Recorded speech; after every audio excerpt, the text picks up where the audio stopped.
Canada's federal cabinet ministers are all in Winnipeg tonight. They're holding a 3-day retreat there. Choosing to meet in a western province was deliberate. The Prime Minister and his Deputy Prime Minister, Chrystia Freeland, are intent on building bridges in provinces where they have plenty of political enemies.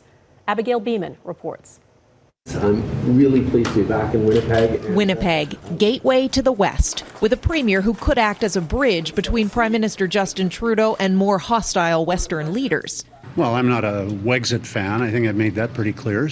Manitoba Premier Brian Pallister says he's open to reconsidering a carbon tax, something Manitoba is currently suing the feds over, but he's looking for respect in return. I want respect from Ottawa for the fact that Manitoba has an incredible green record. Look, we're eliminating single-use plastic bags. We eliminated coal.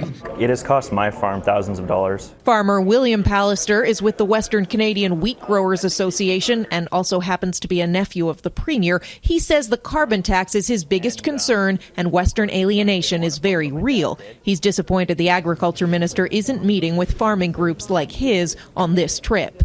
The results of the election were determined before Manitoba's votes were even in.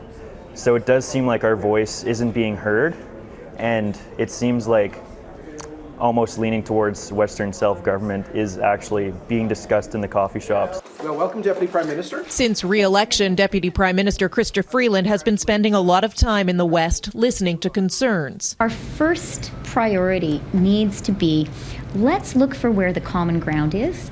Let's look for where we can work together to advance the national interest. A promise to listen hard, but nothing concrete. And I don't think you're going to see public opinion in Alberta shift until we do see something concrete. We hear word salad about listening and consultation and collaboration, all very good words, but when it comes down to action, they seem to ignore the people whose lives are affected by many of their policies. One thing that will help the Liberals, especially in Alberta, progress on the Trans Mountain pipeline. We're currently estimating mid to late 22 for completion. And I hope it does, as you said, change the temperature somewhat.